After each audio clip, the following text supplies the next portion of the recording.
Oui, soigner l'image du pays, c'est l'objectif que les autorités béninoises se sont donc fixés.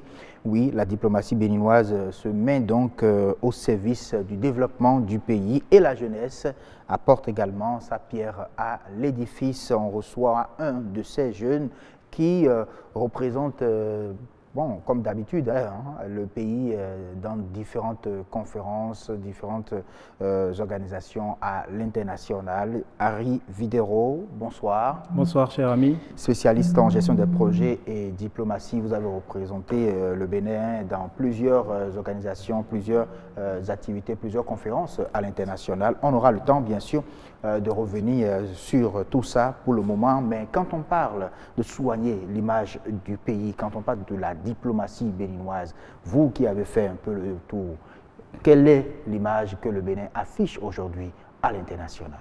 Merci, cher ami. Merci. Je pense que c'est un sujet d'actualité parce que, d'abord, quand on parle de diplomatie, il faut d'abord que les téléspectateurs sachent de quoi est-ce qu'on parle.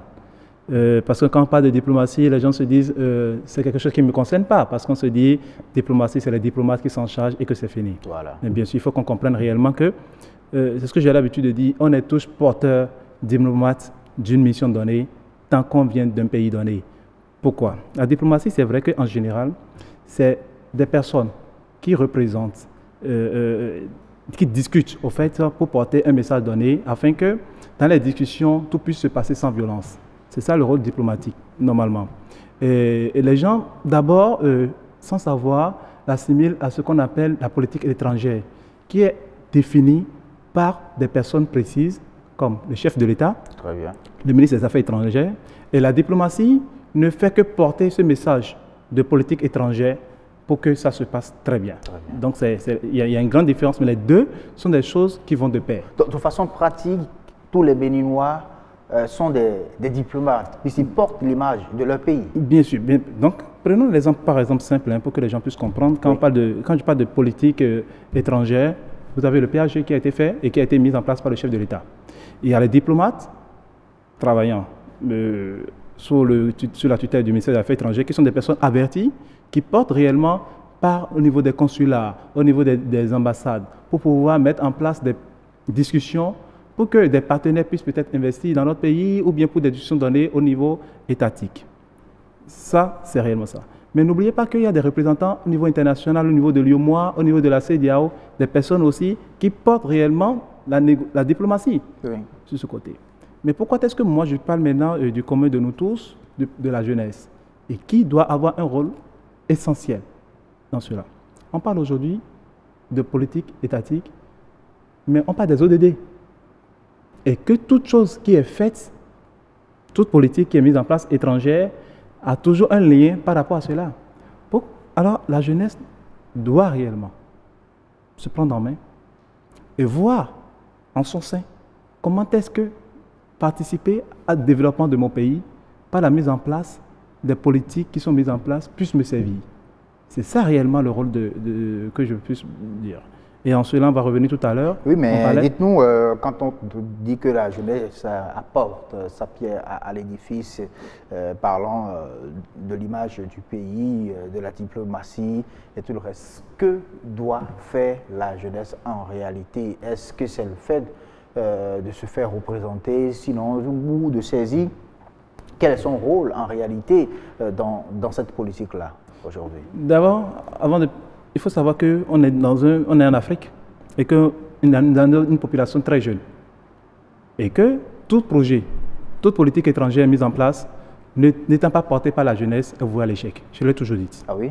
Première chose. Parce que si un programme est mis en place, c'est d'abord pour la population, pour une population donnée. Si on parle du Bénin, si un projet a été mis en place, c'est pour la population béninoise, c'est pour le développement du pays. Mais si ce projet qui est mis en place pour une majorité de jeunes. Quand on prend de 18 même jusqu'à 35 ans, on voit que près de plus de 60% de la population s'y retrouve. Si ces personnes ne deviennent pas porteurs de cette diplomatie, c'est voué à l'échec. Ça, soit clair. Maintenant, le rôle de la jeunesse, c'est quoi? Le rôle de la jeunesse, c'est de savoir aujourd'hui les objectifs de développement durable qui sont là, quand on parle de 17 ODD, de savoir pourquoi atteindre ces objectifs, chacun a une mission donnée. Et pour cette mission, on ne peut pas attendre l'État. On ne peut pas attendre tel pour le faire. C'est ça réellement le rôle de la jeunesse que je peux dire au niveau de la diplomatie. Donc c'est que chacun, comme j'ai l'habitude de m'appeler, je m'appelle diplomate pour l'atteinte des objectifs de l'agenda 2030-2063. Donc si tout le monde se retrouve en cela, je pense que les messages peuvent être portés comme il le faut. Comme il le faut même. Vous avez représenté le Bénin dans différentes conférences de façon pratique. Qu'est-ce que le Bénin a pu gagner dans tout ça? Qu'est-ce que vous avez fait de façon pratique? D'accord. On ne s'improvise pas diplomate, on ne s'improvise pas porteur d'un message. Parce que quand tu ne sais pas le faire, tu le fais mal. Donc, il faut dire que tout jeune, c'est d'abord un conseil avant de venir à moi précisément, tout jeune qui veut s'aventurer sur ce terrain doit savoir qu'il y a un protocole donné, qu'il faut apprendre. C'est-à-dire, dans la politique internationale, il y a des manières pour pouvoir aborder des sujets, il y a des manières pour pouvoir s'exprimer, il y a des manières pour pouvoir porter des messages. Donc, ça, il faut l'apprendre.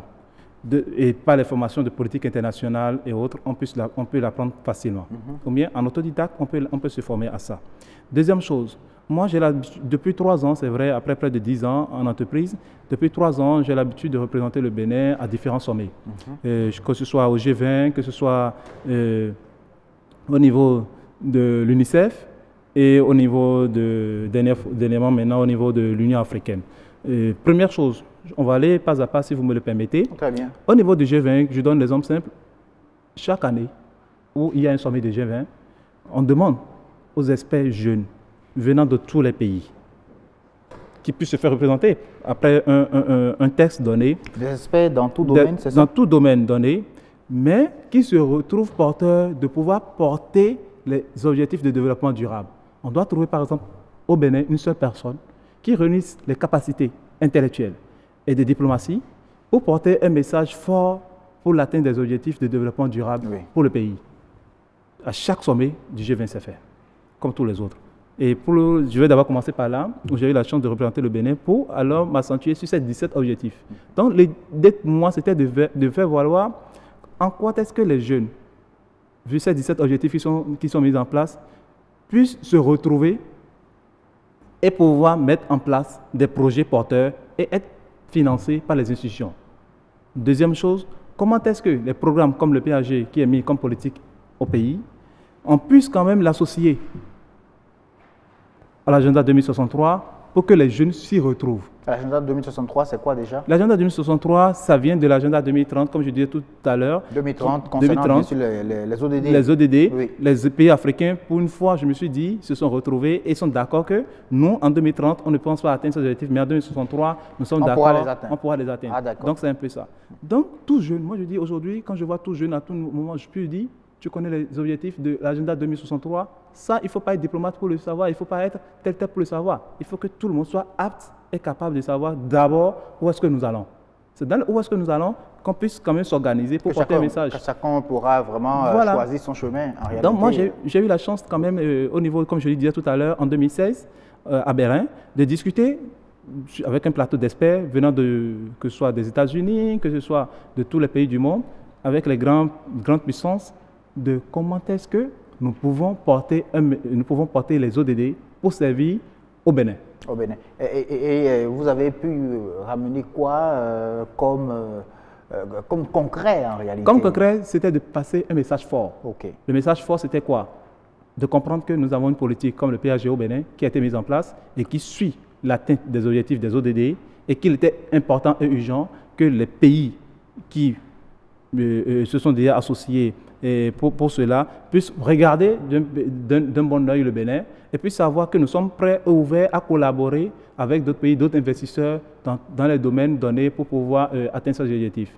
J'ai pris par exemple le cas de l'éducation où j'ai proposé la réforme du système éducatif au Bénin et dans la CEDEAO. Toujours dans cet objectif, parce qu'on dit on ne peut pas aller atteindre un objectif aujourd'hui pour la jeunesse sans revoir l'éducation en Afrique. Un projet a été porté aujourd'hui et qui suit son cours. Je suis en discussion, ça a été déposé même au Bénin sur la table des politiques pour que les gens puissent comprendre que pour pouvoir atteindre ces objectifs, il faut s'accentuer sur la jeunesse. Et que si la jeunesse a porté un message aujourd'hui pour dire notre première vision, c'est l'éducation. Il faudrait réellement qu'on aille sur ce terrain-là. D'accord, mais comment faire pour que d'autres jeunes, pour qu'on soit davantage, que la jeunesse béninoise soit davantage représentée pour mener, c'est pas cette offensive-là dont a besoin réellement le pays. Moi, je dis, je suis toujours fier quand je représente, comme on me demande, comme je disais, que ce soit à l'ONU, que ce soit à l'UNICEF, que ce soit à l'Union africaine et bien d'autres, que je me retrouve à représenter le Bénin. Et j'aurais voulu, comme je dis toujours, que d'autres Béninois aussi puissent suivre le cas. Pour cela, une creusette a été mise en place, que je suis en train de mettre en place, pour la formation, la communication et l'accompagnement des jeunes à pouvoir porter un message. Et en cela, j'ai laissé un message fort, même à notre cher gouvernement, parce que si on le fait, c'est pour accompagner les politiques, la politique étatique, pour que ce cadre soit un cadre formel de représentation, pour pouvoir mieux porter, aider aussi les diplomates. Mais il y a quand même les organisations de jeunesse, on a l'OCJ au Bénin. Excusez-moi, c'est quand même une représentation. Excusez-moi, je fais toujours attention réellement aux critiques. Je dis toujours quelque chose. Je suis et je me vois souvent dans cette bataille être souvent seul au niveau international. Je le dis souvent et je l'assume. Comme je dis, si en 8 conférences sur presque toutes les institutions internationales, je suis souvent le seul à représenter. Ce n'est pas toujours d'un bon oeil d'être seul. J'aurais bien voulu. Et j'aimerais que ces institutions-là, comme OCJ et autres, puissent réellement s'ouvrir et que dans un cadre de dialogue et de concertation, c'est ce qu'on veut de la jeunesse. Quand on parle de la diplomatie de la jeunesse, il faut qu'on soit capable de s'organiser entre nous, il faut qu'on soit capable de porter le message, de s'ouvrir et pouvoir mieux apprendre et pouvoir mieux découvrir et qu'ensemble porter les politiques. Parce que si on le fait, c'est d'abord pour le pays, c'est d'abord pour le PAG. Et ne pas se dire que atteindre les objectifs de développement durable, c'est un rôle de l'État.